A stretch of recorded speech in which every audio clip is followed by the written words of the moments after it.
सुप्रभात मित्र हो. अंतरंग या सत्रामध्ये मी विठ्ठल शितोळे सर आपल्या सर्वांचं मनपूर्वक सहर्ष स्वागत करत आहे.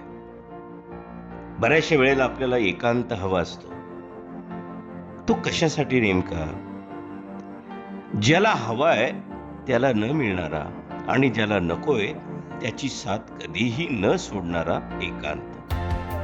नदी किनारी थंडगार निसर्गात हवा हवासा वाटणार. रात्रीच्या वेळी कुत्र्याच्या रडण्याप्रमाणे काळजात घर करणारा एकांत. मनाला वाऱ्याच्या हिंदोळ्यावर अलगद डोलावणारा. खवळलेल्या समुद्रात त्याच मनाला हेलकावे घ्यायला लावणारा एकांत.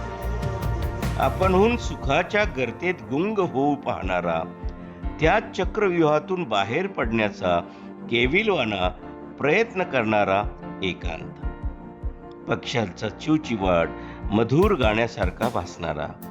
तोच चिवचिवाट जीवन किती बेसूर आहे याची जाणीव करून देणारा एकांत. येणाऱ्या आयुष्याकडे आशेने पाहायला शिकवणारा. आयुष्यभर होऊन गेलेल्या चुकांचा शोक करत बसणारा एकांत.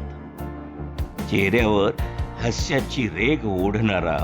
तीच रेघ हळूच अश्रूंनी मिटणारा एकांत. निर्जीव जीवाला जगणं शिकवणारा आणि जगणाऱ्याला आतल्या आत मारणारा एकांत. खूप सुंदर एकांताविषयी लिखाण केलेलं आहे. लेखन करणाऱ्याला अगदी मनापासून सलाम. तुमचं हे लेखन वाचनात आल्यामुळे मांडण्याचा प्रयत्न केला. अभिवाचन विठ्ठल शितोळे सर.